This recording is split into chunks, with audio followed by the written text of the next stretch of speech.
Farmington United Methodist Church and Willow Crest Dairy Farm have been providing Easter meals for local families in need, and they kept with the Easter tradition today.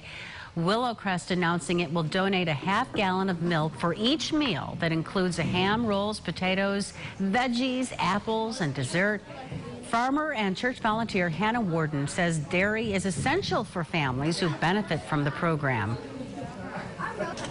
So dairy products are one of the most commonly asked for items at the food bank, and it's not there. And they're a great source of nutrition. With there's more protein than an egg, more potassium than a banana. There's 9 essential nutrients in milk that a lot of families with growing kids need.